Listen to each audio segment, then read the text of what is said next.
Howdy, everyone. Welcome back to another episode of Dead Air. I am your host, Evil Deddy. Today we're going to do something a little different.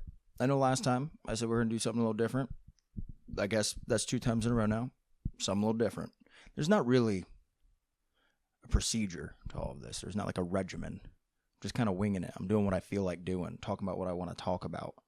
And today I want to talk about a book that I just finished. So this is a book review. We're going to go a little in-depth on it. The book is Tender is the Flesh by, I'm going to butcher this name, Augustina Bazterrica. I think I said that right. Bazterrica. Bazterrica? There's 2 R's. Do you roll 2 R's? I think you roll 2 R's. She's Argentinian, I believe. Argentinian? Rough. Yeah, so Tender is the Flesh, I noticed was making some rounds on TikTok and stuff, so that's how I heard about it, from people reviewing books on there, and I was looking into getting back into reading, and it's hard for me to read, not because I can't read, but because I lose attention really quickly, and if it's not super fucked up, I won't stick with it. I will not finish the book. So I was looking for a fucked up book that was short, that I could knock out really quick. And what was popping up a lot was this, Tender is the Flesh. And it did it. It did it. It was what I was looking for. When I say quick read, I probably should have finished this in a day. But like I said, I get sidetracked really quick. So I've been reading it for like 2 months instead of a day, but in like quick intervals, like fucking 50 pages, 2 weeks not reading it, 50 pages, 2 weeks not reading it. So I have finally finished it, and I've been taking notes as I did it because I knew I wanted to do a video on this. And I'm not exactly sure. I'm just treating it like it's a movie review for the most part. I'm kind of treating it like it's a book report. I guess school did teach me something. It taught me how to do book reports. So, yay for high school. But let's go ahead and get into the book, because this is an interesting book. I'm going to give you a quick, non-spoiler synopsis of the story. And if you hear that and you go, oh shit, that sounds interesting, I might like that, I want you to just pause, go get it. Like I said, this is a 200-page book. Get it from I got mine from the library. Get a library card. Support your local library. Libraries are such a good resource. They take care of their communities. They're a place for you to hang out when you've got nowhere to go and no one to be around. It's a place of free knowledge that is publicly funded. So go support your libraries. Just trigger warning for Tender is the Flesh, because people complain about trigger warnings. Trigger warnings don't need to spoil a story. And you don't need to see trigger warnings, but it's not a bad thing to include trigger warnings, because if you are someone that is easily upset by something and you don't want to partake, watch, or read about that topic, then you can click on it and see what the trigger warnings are. And this one's got just about all of them. It's got graphic violence, sexual assault, animal abuse. I'd say those are the big ones. Depictions of cannibalism. Cannibalism is like what this story is about. So if you're not interested in any of that, you can either listen to this and you don't have to read it, and it will be a bit more lighthearted, and you can just pause it if you feel gross and go yak and come back. Or maybe this episode isn't for you. But Tender is the Flesh is kind of like that provocateur, like era of like the 90s, 2000s, where everything was kind of, it was shock value for the sake of shocking. But I think Tender is the Flesh does it in a way that it carries a message, and its message is blatant. It's not a metaphorical. It's metaphorical, but it's not surface level. The message of Tender is the Flesh is just in your face. It is all 200 pages include the message. So that's there's your background on it. If you want to read it, pause, go read it, come back, listen or watch this. If you just want to listen and maybe you find out you like it after, go read it after. Like it's worth the experience and the journey too. Just knowing what happens won't ruin the book. but we'll get into it now. The quick non-spoiler synopsis is tender as the flesh, and this is from Wikipedia. I did not write this. That way I knew I didn't have any spoilers or anything. Tender as the flesh portrays a society in which a virus has contaminated all animal meat. Because of the lack of animal flesh, cannibalism becomes legal. Marcos, a human meat supplier, is conflicted by this new society and tortured by his own personal losses. So Marcos is our main character. His name is Marcos Tejo, or Tejo. I think it's Tejo. Tejo. The story is told in third person. It's limited to just his views. So everything we know is just what Marcos knows. And we're told that a virus has infected all animals so that humans can no longer interact with them or eat them anymore, or else they will contract the virus and they will die. Because of that, the food industry is in shambles. And they have to resort to finding a different meat to eat. And that meat is human. So human meat becomes illegal. The government starts to breed humans in captivity to be consumed. They do whatever they can to normalize it. They start calling humans by different names. So the humans that are bred to be eaten are no longer called humans. They're called heads. The meat that is being eaten is no longer called human meat. It's called special meat, quote unquote, special. That way, these people don't have to hear that they're eating human meat all the time. A way to make it more desensitized for it to be easier for people to do. They also go on to name cuts of special meat after parts of pork or cuts of beef. So there's the burger of people. There's I don't know. There's probably the giblets, something like that too. That's a bad example. I don't think humans have giblets. But you get what I'm saying. And Marcos runs the most respected factory in Argentina, I believe, possibly the world, because there's a lot of people from different countries that end up showing up and ordering from his factory. He's like the right-hand man, second in command. So he's very well respected in it, and he's very good at it, and he hates his job.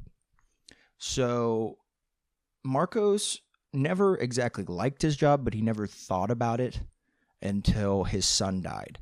And Marcos and his wife Cecilia had a son. I don't think it's specified for how long, but it said that it's not a stillborn. It's not a, what's it called? A miscarriage. So the kid was born, and then it was a week or so later, the kid died. He had health troubles, and he died. And it was after that Cecilia actually left Marcos. She did not divorce him. From my understanding, what I took out of it was she needed space. She couldn't see Marcos without thinking about their dead son. Their dead son, Leo. They did name him because, he was alive for a week. So she can't look at her husband without thinking about her son. So she goes, I'm going to go live with my mom for a bit until this subsides. After that, Marcos kind of loses his grip of reality. If anything, he gains a grip of reality. He starts questioning everything about life and what they're doing, and if any of it is right. And the only connection he has to his world or his normal life now is his father. So he got his job because his father used to run the meat processing plant that he now works at. He was the right-hand man before that. And I believe it said that he did this back when it was still cows and it was pork and stuff. And then when it transitioned, he kept the job. His dad has dementia, and it's pretty bad. So Marcos keeps the job, even though he hates doing it, because he has to take care of his father, because he has a deadbeat sister that refuses to help, refuses to visit. She only visits when her kids beg her to, and her kids are terrible. Marcos refers to her kids as the little shits. And these kids are little shits. When you hear them talk, they suck. They're just little demon babies. I want to say they're 10 years old or something. They might be twins. They're the demon twins. And Marcos decides he's going to no longer eat meat. He's going to no longer eat special meat. He's going to be just vegetarian because he thinks it's disgusting what the world has come to. and he hates that he still has to be a part of it, and the best thing he can do by that is not partake in eating it. And a weird thing happens, and it's not weird in the world, but it's weird to Marcos. But Marcos receives a gift from a client that they had been working with that he said, hey, you did a really good job. I'm going to send you a gift. And he has this company drop off a human woman. She is an FGP, which stands for First Generation Pure. So that means that this is someone that was entirely bred in captivity in the like farm system that they do. So it's a very expensive head. I'm just going to refer to humans as head in this because that's what they do.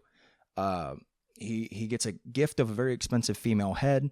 Females tend to go for more than males, I think, because you can also breed them. So that's a scary thing that's going to come up later. Like I said, all the trigger warnings are here. And this is a rough one. So he gets this female. He's like, I don't know what to do with that. I don't want that. I'm not going to eat her. I think it's inhumane. There's regulations that I have to deal with now to get rid of her. I can't just like let her go because now there's like laws against being negligent to the head or to there's like a black market behind head and stuff.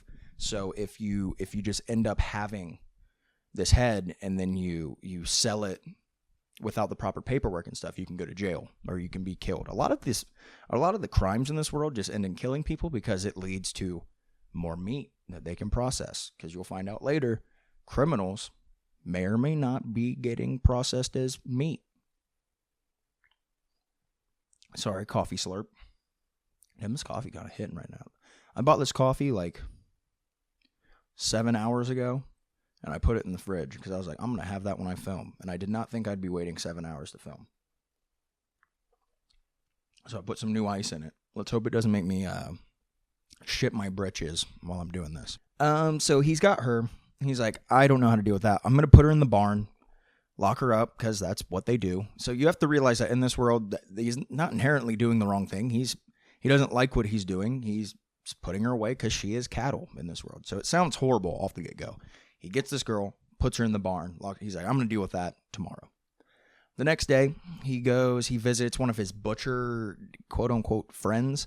It's just a butcher that he works with. Her name's Spinell. He describes her as like a mean and ruthless woman, which in this world also just kind of means, also just kind of means she's strong and independent. You'll find that a big thing here in the book is that the women that are the most respected are the women that go against gender roles and norms for women. So like in this case, Spinell is a butcher, which is dominantly a male profession. And she's rough, tough, ragged on the edges. And there's a weird thing between them where Spinell kind of like forces herself onto Marcos. And I wouldn't entirely say it's the R word, but she like coerces him to sex, which is also its own form of like sexual assault. And it's alluded to that this has been happening. This isn't the first time that this has happened. And yeah, he's married, but him and his wife, I want to say, have been away from each other for almost a year now. So they're kind of separated. They call sometimes and they talk about stuff, but it doesn't feel like cheating. It feels like he's being taken advantage of, but he kind of allows it to happen because I think it fills in a void of missing his wife and some form of intimacy that he gets to have with someone else. Even though Spinell does not allow it to be intimate. If I remember correctly, there's a part during this, he either goes to kiss her or goes to like touch her and she's on top of him and she like goes, no, don't do that. And like pushes his hands off. Like we're just fucking. We're not doing that. And he's like, all right, goddamn bitch. Damn bitch, you live like this? A funny part of this situation is Spinell has an assistant she calls El Perro, which, if you're familiar with Spanish, means dog. And she just treats him like a dog. He's her little puppy. that whatever she wants him to do, he goes and does. He plays fetch for her. He goes and grabs stuff for her. She screams at him. She yells at him. She hits him. And he's just... He gets like kicked out of the room for them to do this, and he knows what's going to happen, and it's weird. He comes up again later. But after this, Marcos goes to an abandoned zoo. So a thing that happened was Marcos goes to abandoned zoos to as kind of like his safe place. So he goes to this abandoned zoo, and I think it's safe for him because it not only reminds him of a time back before this disease took over the world, where things were simpler, and he had his father like in the right mind, and he had a loving family, and his mom was still alive. And he talks about his dogs and stuff that he used to love that he had to put down once this disease comes out. And he'd get in big trouble if he was caught at the zoo, because there are still some animals that run around there that are feral, that are dangerous, that if they bite you, you get put down. So he could get in big trouble for that. And a sentimental part, and maybe one of the only sentimental parts of the story, happens here, where he stumbles upon a group of puppies, a little litter, and he just kind of goes, you know what, fuck it. Like, I don't have much to live for. I'm gonna play with these puppies. And he starts playing with them, and he's petting them, and he's having a good time. He starts naming all of them, and then he notices like the mama wolf or dog comes back. I can't remember if it was feral dogs or if it was wolves. Kind of the same difference. But she shows up, and he's like, oh, fuck. So he gets like chased out by the dog and has to like lock himself out, and he sets it up where something falls so that he can't go back, but the dog can't get him. So he knows he can't really see those dogs again unless he goes all the way around the other end. And that also leaves him no way of escaping. So he's probably not going to see these dogs again. So that was a really sentimental part. The next day, he goes back to work. We learn more about the process of their job. We're introduced to people that they call strikers, who kill the heads. These are designated people that put the heads in a room, and they do what their name says. They just bop them with a club. So supposedly in this story, that's the most humane way to kill them while also not shocking them. So supposedly if you don't kill them right, if you scare the shit out of them and their body goes into shock, you mess with the quality of the meat. So it's a very important job for these people to get strikers that can do it correctly. And he goes over, we're introduced to one of them, and Marcos is talking to him about like, hey, like, why do you do this? Like, you've been working here for a while. Don't you want to move up like the food chain and start doing something where you don't have to kill them? And he goes, no, I like doing this. And Marcos is like, I'm not going to go any deeper into that because I like you. So that's the mentality of the people we're working with here. Marcos then has to give a tour/interview to two applicants. While he's showing around the two, he notices that they're polar opposites in the way that they act. There's like a short, annoying one that seems to be really into everything that's going on, and he's interacting with Marcos, and he's asking questions, and he's just really interested in what's happening at the plant and what the job is. And the other one's just like really grossed out by it. He hates what he's seeing. It's making him really uncomfortable. I think he even throws up at one point. And Marcus is like, well, like, I hate this guy that's being annoying, but he seems more fit for the job. Then he notices that guy has, I think it's his camera on him recording. And it's a big no-no. You cannot record in these plants. He should have been patted down. He should have been frisked and all that. So they don't know how he snuck this in. He takes his phone, he smashes it, and basically tells him, get the fuck out of here. Has security escort him out. I don't know if it ever comes back and says like if that other guy took the job, but I'm assuming he got offered it at least. The guy who threw up.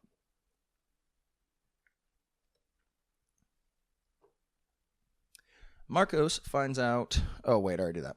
Marcos goes home, and while taking care of his head, he notices he's becoming a lot more comfortable around her. He's treating her more like a human than like cattle. He's talking to her. He's like telling her some like things about his day, and he's kind of just like sympathizing with her. And then he fucks her. Yep. So our good guy of the story fucks his in captivity woman that he was gifted. So this part happened. I was at a coffee shop, a local coffee shop, and I was just sitting there reading. I got to this part, and it caught me so off guard because I thought that he wouldn't do something like this. And that happens, and the chapter's over, and it says like part 2 after. So it's a big jump after this happens. And I just put my bookmark in, and I set it down, and I looked out the window. I just looked out the window for a little bit, and I was like, damn, that made me feel really gross. This is what I asked for. So, yeah, it's a big turning point in this story when Marcos decides to fuck the head that he was gifted. To fuck the head. What a weird thing to say. So the jump happens. We find out that Marcos has named the head Jasmine. Beautiful name. He lets her sleep in his house with He lets her sleep in the house with him. He lets her sleep in the house with him. He's still kind of treating her like a dog, but also like a human. So he gives her like bowls of water and food, and like he lets her walk around and stuff, but she has to like be in the same room as him. And if he's not home, he like locks her in the room.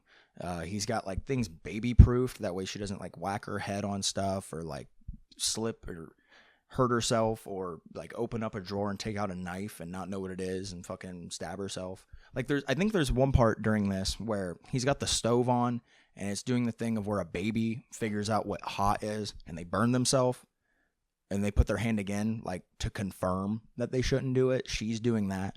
He like lets her like figure out that this is a bad thing. Like, don't put your hand there. Fire is bad. And then we find out she's pregnant. So bad got worse. Jasmine's pregnant. His head he fucked is pregnant, and we find out she's like 8 months pregnant. So it was an 8-month time jump. And this is called, in the book, they refer to if you have sex with a head, it is called enjoying. Because a big theme here is dehumanizing and desensitizing yourself to all this. So it's not that, oh, you R-worded this animal, because, I mean, they treat her like an animal, so she's an animal. You basically committed bestiality, because this thing can't consent for itself. You enjoyed it, because that sounds way better. That sounds way, well, you enjoyed it. But why does it matter? Because supposedly the punishment for the crime is execution. You get death row anyway. So just call it what it is, because you're going to kill them anyway. Make it something gross so people don't do it. But you'll find out this happens a lot in this world. Because when you have a bunch of people that are desensitized and they've lost their connection to humanity, they go to the primitive instincts of I can do whatever I want to that. And that's what people start doing. The next big chunk of this is a lot of world building. So the big development in the story is Jasmine being pregnant, him naming her, him treating her more like a human, kind of, which almost just makes it weirder. We start to meet new people, more higher-ups that he works for, and he gets invited to a dinner hosted by a guy named Guerrero Irala. It's Iraola. So Guerrero is probably the scariest person in this story. He hosts hunting trips where people can come and they can hunt humans, hunt heads, and it's basically their form of like deer hunting or big game hunting, and most of it is populated by criminals and people that are in severe debt. So one of the people they talk about is there's a celebrity. They make it sound like he used to be a rock star. A celebrity was a part of it, and he's one of the guy's most recent trophies because he was in a lot of debt, and he was like, well, if you come out here and you survive long enough, I'll pay off your debt, which is kind of what he offers to everyone. assuming that none of them are going to make it out. So they kill this celebrity. They go have this big dinner, and Marcos hates it. He's having a terrible time. He doesn't want to eat any of this, but people keep feeding it to him, and he has to fit in. He has to meet the status quo, or else he's going to lose his job. And also, he can't bring more attention to himself, because if people start seeing that he's acting weird and he's not following what everyone else is doing, they could find out that he has enjoyed his head. So they're eating this guy, and Guerrero is the scariest person in the story. I know I've said that already, but I need you to know, because there's a part I can't really go into detail here. And the book doesn't either, but it just brushes across it. And it's like, yeah, Guerrero talks about there's these clubs you can go to. He goes to this one called Lulu Cabaret, and you can buy prostitutes, and the prostitutes are awesome. But if you pay enough, you can eat them. You can kill the prostitutes and eat them. And it may or may not go into, someone goes, no, that's not what I heard about it. I heard the last one he was with was 14, and she was basically dead when he was done with her, so he just paid and was like, give me this shit. Like, yeah, that's this guy. This guy's terrifying. So he's like, I want to get out of here. Oh, something that happens here that's, I hate that like a little funny thing happens when we're hearing about such a terrible situation. But he specifically wants the rock star that they killed penis. He wants the penis cooked for him. Guerrero does. Or Guerrero. And he says it's an aphrodisiac, and that he builds his own sex drive by eating other people's penises. Pause. That's wild. So that's this world's form of Blue Chew. Blue Chew, if you want to sponsor this episode, reach out to me. We can do it in post. I'll add it on. I'll re-upload it. But Marcos goes, I'm getting out of here. And he leaves. He's like, I need to go to my safe place. I need to go to the zoo. This is like the worst part, in my opinion. And it sucks because it just shows what kind of, I'm like desensitized to things happening to humans. But he gets to the zoo, and this is your trigger warning for like animal abuse. But there's a group of teenagers at the zoo, so he can't really get in because he doesn't want to get seen here. These kids probably just get a slap on the back of the hand, but he could like lose his job and stuff. So he's just watching, hoping that they'll leave, and he sees they found the puppies. And this world is so cruel to animals because they're all told that there's a virus. You can do whatever you want in these animals. There's no regulations because you have to kill them all off. Excuse me. And these kids are just beating the puppies. And at one point, one of them throws a puppy up in the air, and the other one's like hitting it with a baseball bat. Yeah. That's wild, right? That's wild. And Marcos is just like dying inside watching this because he loved those puppies. For that little bit he saw them, they were like another connection that he could have to nature and the world. And at one point, the one he named Jaeger, it was either Jaeger or Jagger. I think I wrote down Jaeger. I might have been drinking Jaeger when I was reading this, so maybe that's why I thought it. But it was Jaeger or Jagger is one of the puppies he named, and it bites one of the kids. And as we've heard before, if you get bit by him, you get scratched by him, you get the virus, you're going to die. And the kid starts going on a rant of like, oh, the virus is all made up. Like, I'm not worried about this. This isn't real. It's just the government going to, they're using this to control us. And that's when I immediately thought of the meme of the worst person you know just made a good point. Like when you see like Ben Shapiro say something good or Andrew Tate say something good and it's rare and it's like, fuck, I hate that I agree with you for once. Like I'm on your side for this. That's what it feels like with this kid, because I also it never gets really brought up again. But if you weren't thinking it at the early stages of the story, this is the time where the book goes, what do you think's happening? Because I think that's the main thing this book is doing. It's opening up a conversation of how we treat these things, how capitalism and stuff treats us. And then the kid fucking goes, after he makes his good point, what if we burn one of them? And Marcos is like, I have to get out of here. I don't want to watch him burn a puppy. After being home for a while, Marcos is woken up by someone honking their horn. It's an investigator. When you take care of your own domesticated heads, they send out investigators. It's like having someone check on your farm to make sure you're taking care of your cattle and stuff. So he does that. But Marcos, being so high up at his job, he's got buddies in high places, and he already had a deal with, like, whenever investigators would come out, they didn't have to investigate. They just had to hand him the paper. He would sign it, and they'd be like, cool, we did it. Because their boss used to work with him when they were both lower level. They did investigating originally. This guy comes up, and he's like, I don't know anything about that. He's like, I don't work for that guy. That guy, like, he's not head of my department anymore. He's way higher up, so I haven't talked to him. And Marcos is like, oh, fuck. It's because Jasmine's up in his room. And he's like, well, let me, like, make you some tea. Have some tea. I'll get a hold of my buddy. And it, like, rings. And he doesn't answer, I think. And then it rings. And he finally gets to him. And he's like, here, I'll let you talk to him. And his buddy his name's like El Gordo. And he's just like, oh, yeah, don't worry about Marcos. Like, he's a good guy. I trust him. And you can tell that the investigator, and Marcos feels it too. He's like, this guy doesn't believe me, but he can't do anything about it because I'm higher up in this world than he is. And that's something, a good part of his job is people trust him because he's so well respected and liked. So he leaves and gets out, blah, blah, blah. Yeah, I already said this. Marcos gets a call from the nursing home in the morning that his father was staying at. They tell him that his father died in his sleep.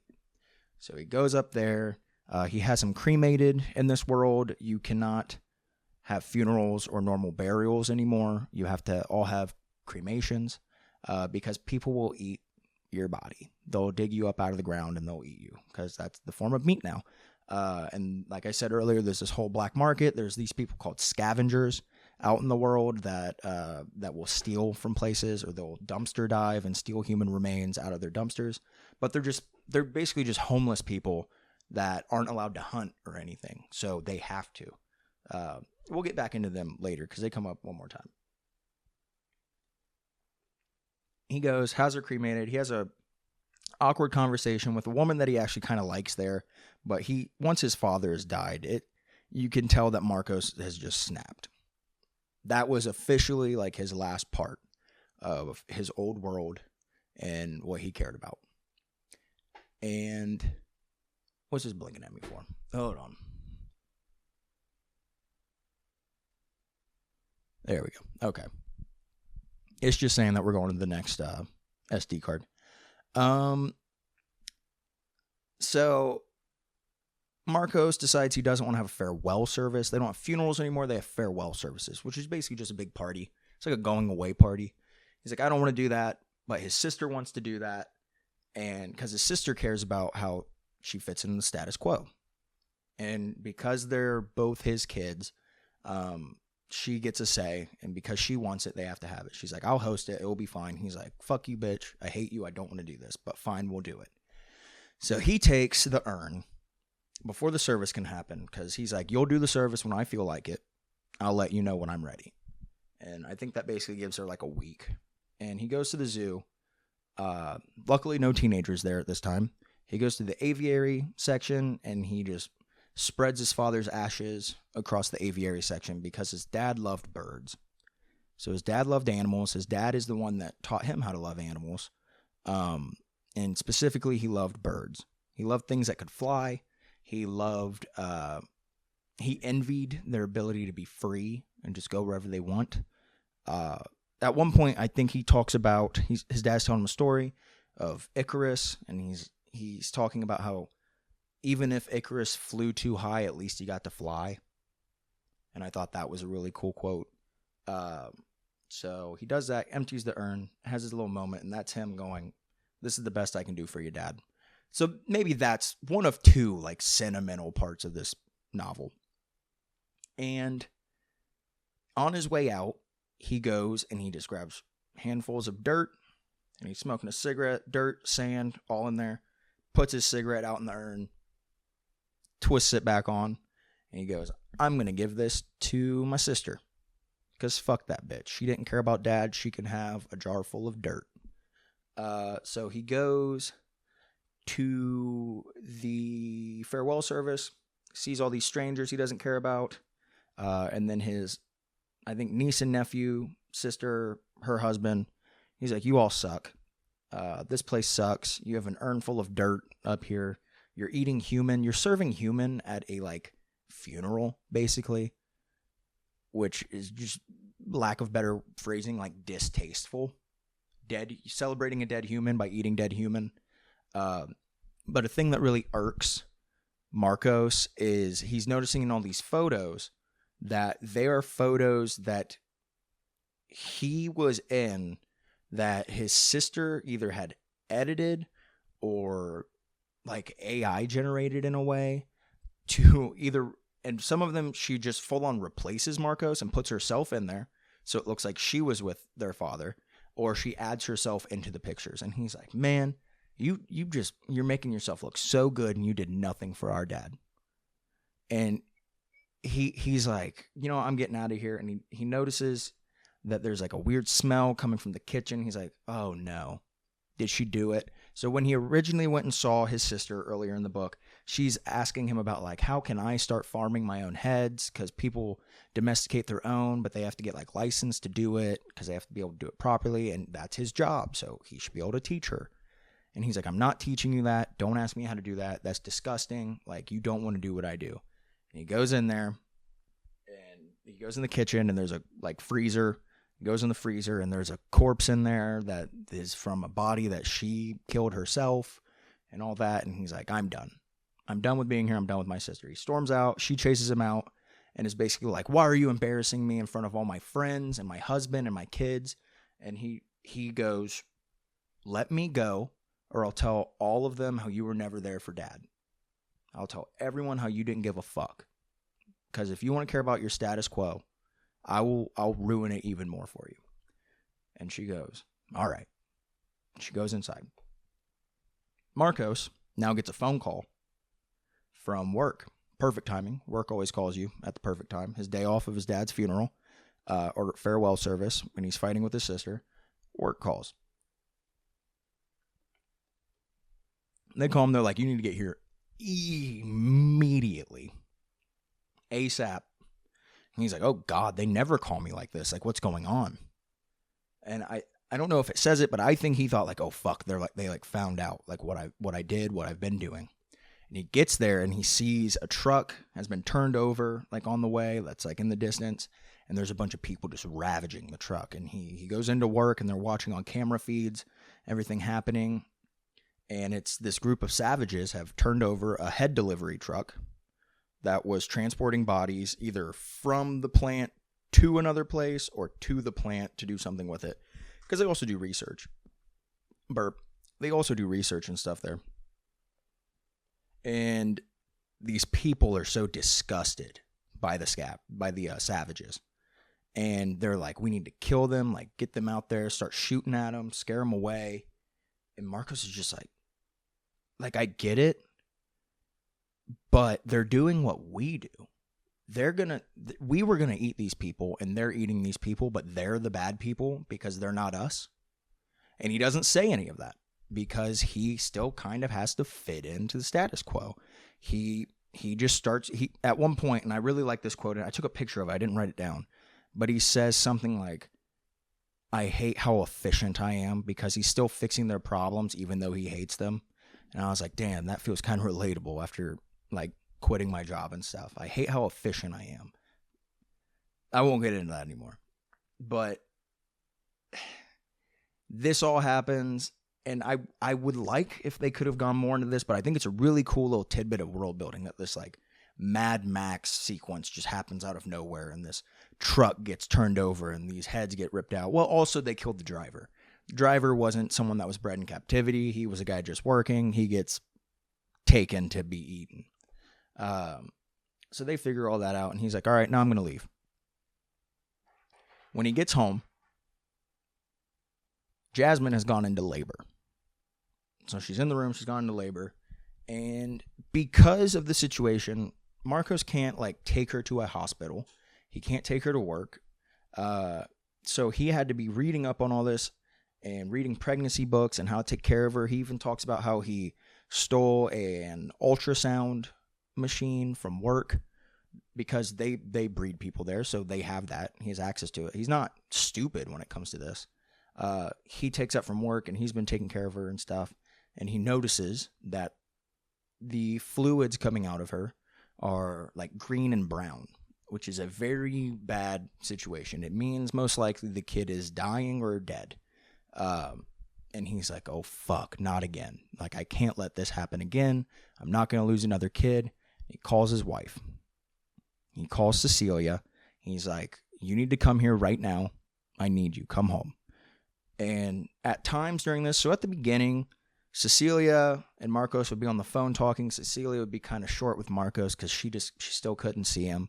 Well, then later into it, once Marcos has enjoyed Jasmine, Cecilia will try to get a hold of Marcos, and Marcos is just like, I'm busy. I can't talk right now. I'm busy. I can't do this. I don't want to talk right now.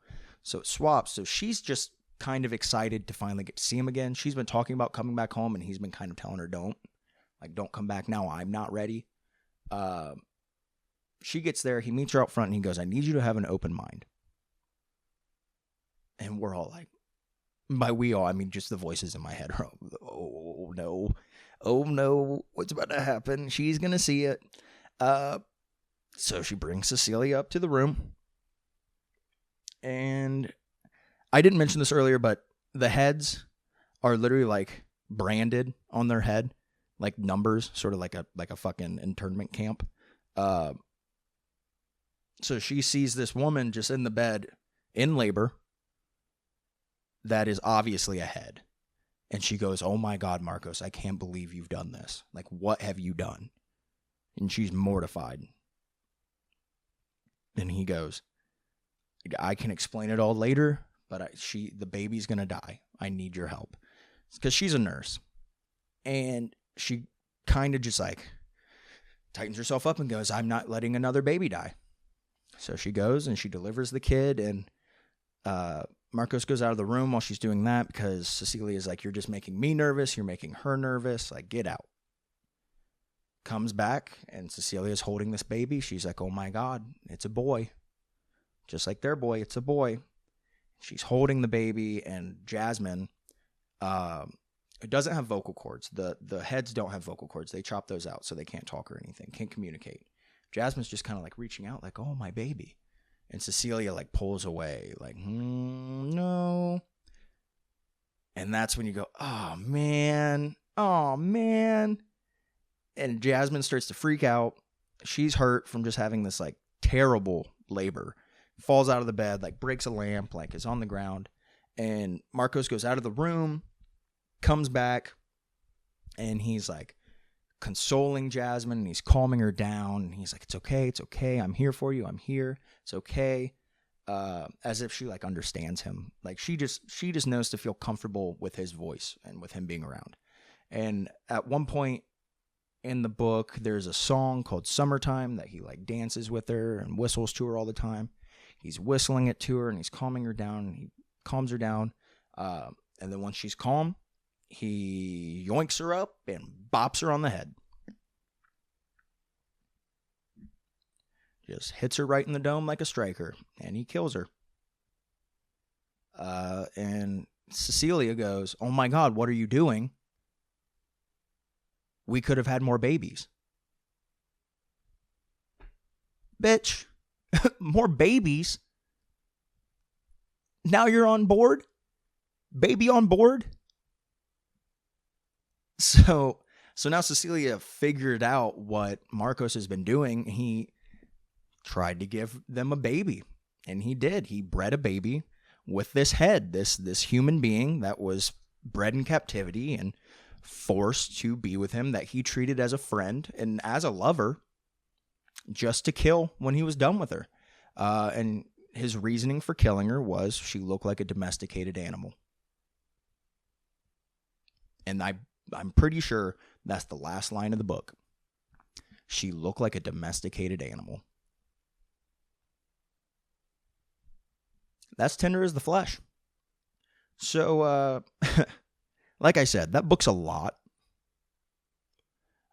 It was, even for me, it was like hard to read it sometimes. But that's what I wanted. I wanted something messed up.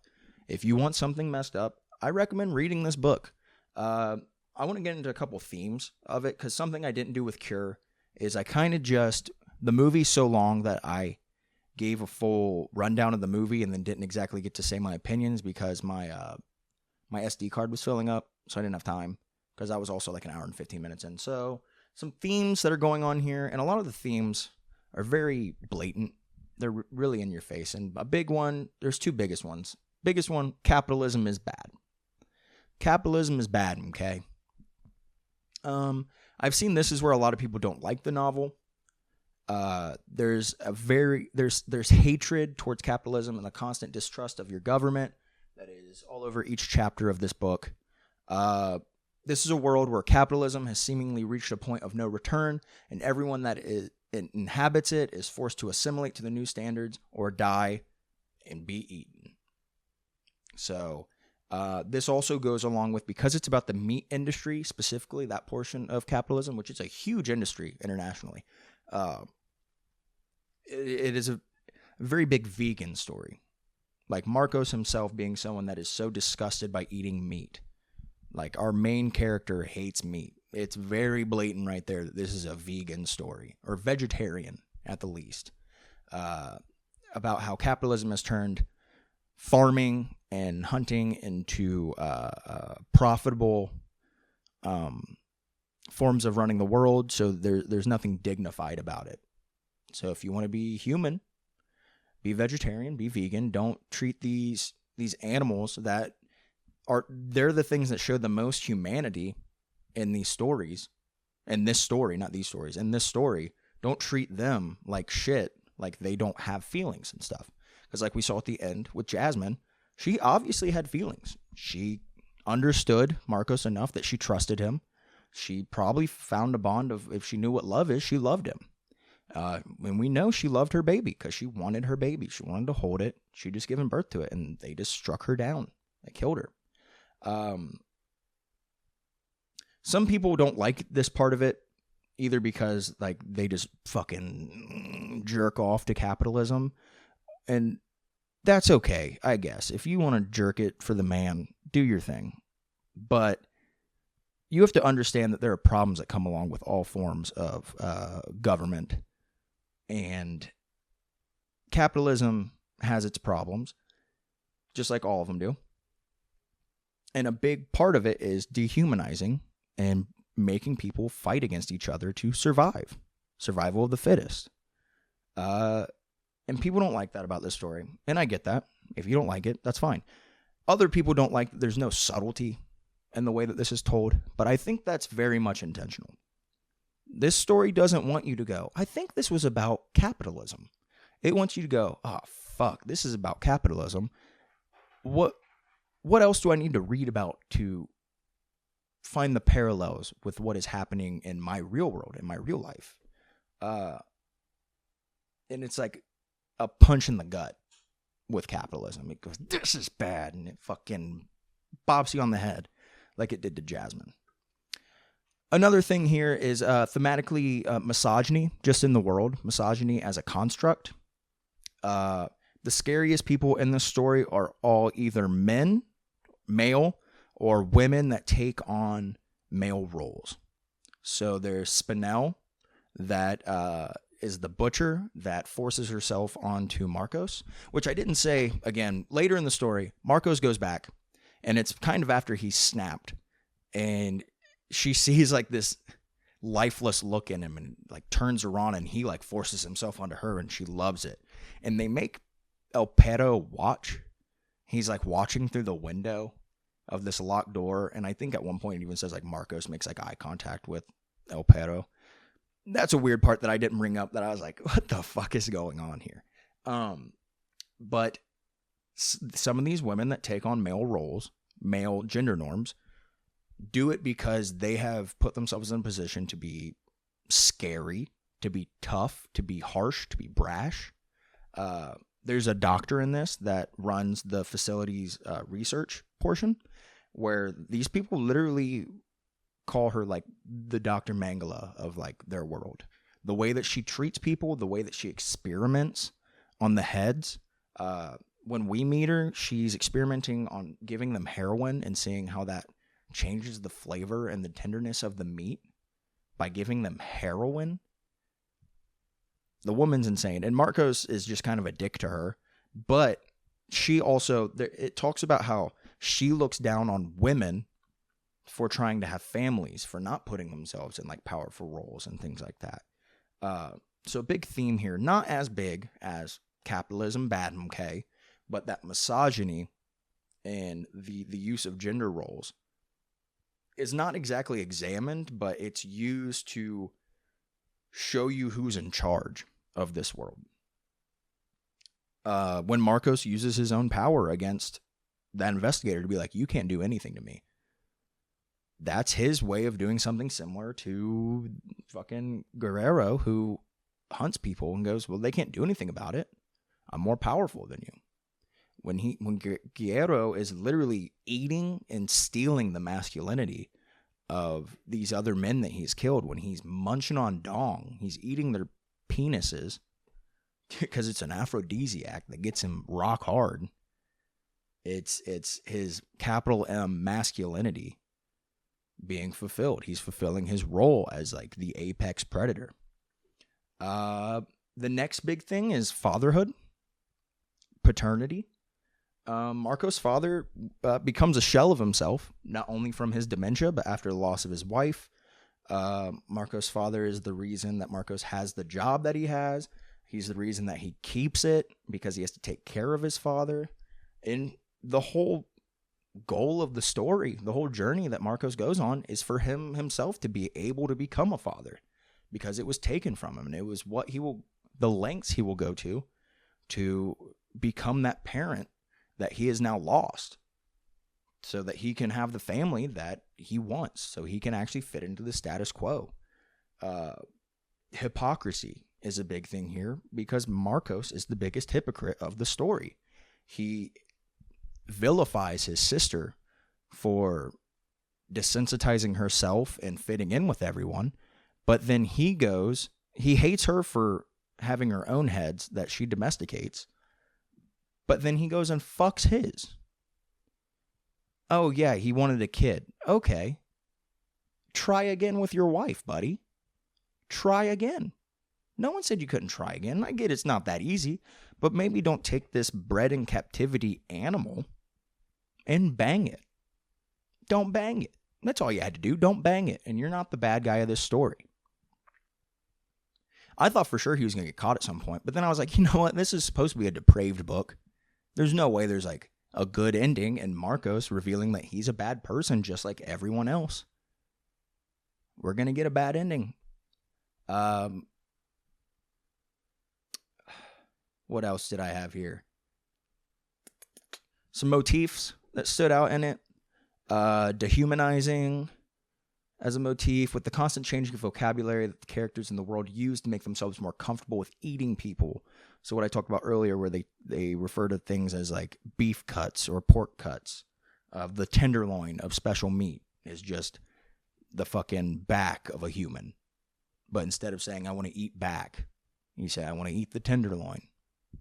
The zoo as a motif of safety in the old world, the world before the virus. It's place that he visits throughout the story, where he feels the safest, where he feels most comfortable. It reminds him of his father in life before the virus. The dogs. I would say he's jealous of the dogs because they get to be free and have a family when he doesn't. When he first meets those dogs and the puppies, it almost resembles he himself willing to do anything for his kids or to have a kid, in the same way that this dog will kill him for being around her puppies. Birds being a symbol of freedom here. Birds specifically for the father. There's a really cool scene in this that I didn't talk about. We'll talk about now. Where after, when does it happen? When does this happen? When do I have this? where the fuck in my notes does he have this dream? So after he goes to the aviary and he spreads his father's ashes before he goes the next day to his father's farewell service, he has a dream. He goes, he gets shit-faced at his house. He's like, I don't even want to see Jasmine. I'm in a bad mood. My dad died. And the dream is of him like climbing a tree out in nature. And he's like going to play with butterflies and birds that are flying around him. And every time he reaches out for one, it turns to ash. And it very obviously symbolizes his father. But where it gets really demented, because that symbolizes, oh, the bird and butterflies, the things that fly, I lost my father, they turned to ash, my father's ash. That's not hard to look into. But he climbs up the tree and there's babies. And whenever he reaches out to touch the babies, they turn to ash. And that's his fear of losing his kid again, of something going wrong here. And that almost happens because of if Cecilia didn't come, the baby probably would have died. That was one of the only surreal moments in it. That was really neat. There's also the final motif I got on here is a stone heart. So Marcos is losing his own humanity throughout the story. And it feels not only metaphorically, but physically that his humanity is leaving him because it references rocks in his chest. And when he's taken over by constant chest pains that don't go away, it's usually when something bad and dehumanizing is happening. When like he's fighting with his sister because she's now taking care of her own heads. When he sees the children of these scavengers out stealing these bodies with everyone, and he realizes how gross the world is. I think he gets the pain too when he sees like the kids fucking with, or the teenagers fucking with the puppies. And it finally goes away. His stone heart, his hardening of his soul goes away once he gets the kid. I think it says the chest pain literally goes away. He feels it like evaporate, disintegrate from his body once he's finally holding a new son. Some cool world building things that popped up that I want to talk about. There's something in here where books and movies about animals are banned. A specific one that they talk about is Alfred Hitchcock's The Birds. I just think it's cool that they added in, they think that it would cause mass hysteria to have horror movies about animals. Excuse me. Because birds are like all other animals, all other animals supposedly carry the virus and can kill you. So if you go out, you'll notice people walking around with like umbrellas and stuff. That way they have no chance of birds harming them. Which big umbrella moving up in stocks, dude. Zoos are outlawed. I talked about that. There's a game show that's on TV at one point where it's contestants killing animals for prizes. That's just what they show on like daytime television because people don't care about animals anymore.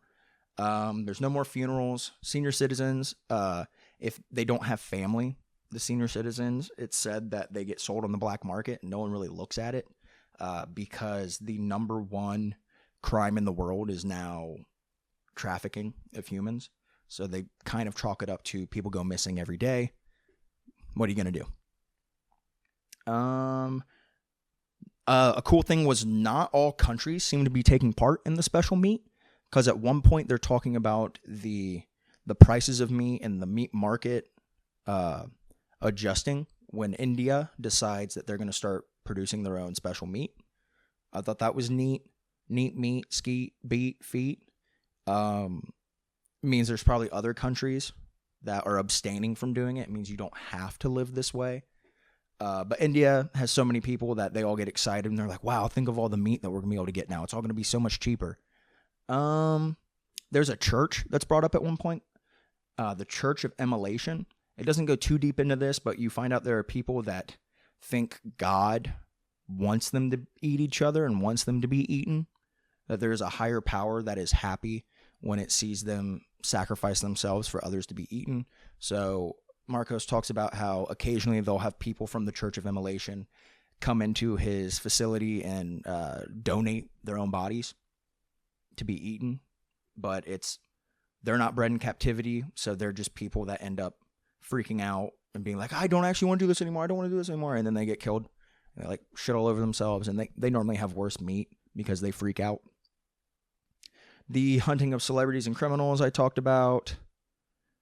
Yeah, and I talked about like the little Mad Max thing with the scavengers. I just thought that was a really cool instance to picture in your head. My final thoughts and feelings about the novel. The novel Tender is the Flesh. Tender is the Flesh it's a brutal, in-your-face tour of a dystopian world destroyed by capitalism and run through misogyny. The 200-page count allows for breakneck pacing that gives the reader enough to form their own opinions on what's happening, but not before they're thrust into another shell shock of depravity. In a story where the protagonist is evil, but the people around him are worse, be prepared to have your heart ripped out and thrown to the wolves. Or the rich, because the rich will fucking eat your heart before the wolves do. I really enjoyed, not quite how some people in this book enjoy people. I really enjoyed Tender in the Flesh. And if you're looking for something that's well written, hard hitting, and that you can finish in one sitting, check this out. That has been the first ever book review on Dead Air. I know it says horror movie podcast, but fuck you, I can do what I want. So I can talk about any spooky things that I feel like. If you like this, let me know in the comments. Go ahead, like, subscribe. Click the bell if you're on YouTube. Get notified when I post new episodes. Click the stars. Give us a rating. Give me. It's not an us. Give me a rating on Spotify. Let me know what you think. I believe you can actually leave comments on Spotify now. So, what do we want to talk about down there? Let me know how tender your flesh is. Who up right now tendering their flesh? You know? That's about all. Smooches.